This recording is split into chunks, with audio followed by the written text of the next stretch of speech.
The essential difference, as old as civilized history, is between, on the one hand, those people who, with broad sympathy and fervor and imagination, stand for the uplift and betterment of mankind, and who have faith in the people.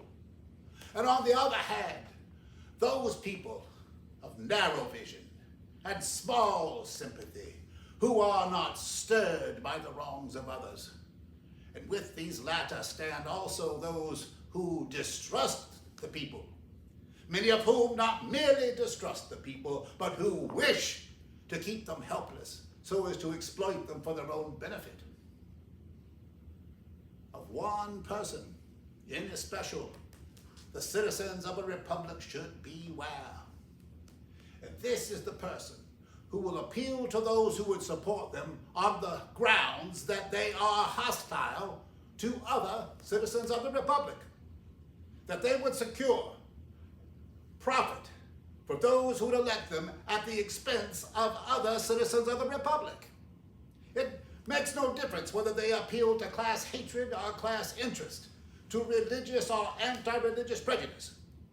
The one who makes such an appeal should always be presumed to make it for the sake of furthering their own interest.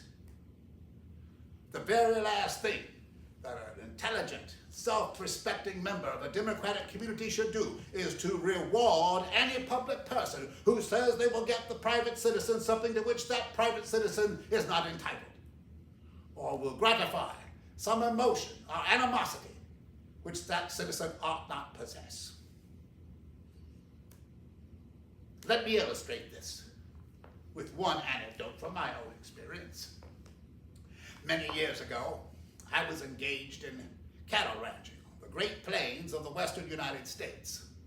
And there were no fences. The cattle wandered free, the ownership of each being determined by brand. It was a symbol that was burned into their hide. The calves were branded with the brand of the cows that they followed. On the roundup, when you were bringing your cows back together, if you found a recently born animal, well, this was an unbranded yearling, and this was then called a maverick. And by the custom of the country, those mavericks would be branded with the brand of the man on whose range it had been found, as we all crossed over each other's ranges. Once I was riding with a newly hired cowboy. We came upon a maverick, we roped it, we threw it, built a little fire, took out the branding ring, heated it on the fire, and the cowboy started to put on the brand. And I said, "It's so-and-so's brand," naming the name of the man on whose range we happened to be. He answered, "That's all right, boss. I know my business." Well, in another moment, I said, "Hold on. You're putting on my brand." And he answered, "That's all right. I always put on my boss's brand." I said, "Oh, very well. Now, you go straight back to the ranch house and you get what's owing you. I don't need you any longer." He jumped up. He said, "What's the matter? I was putting on your brand." And I said, "Yes, my friend.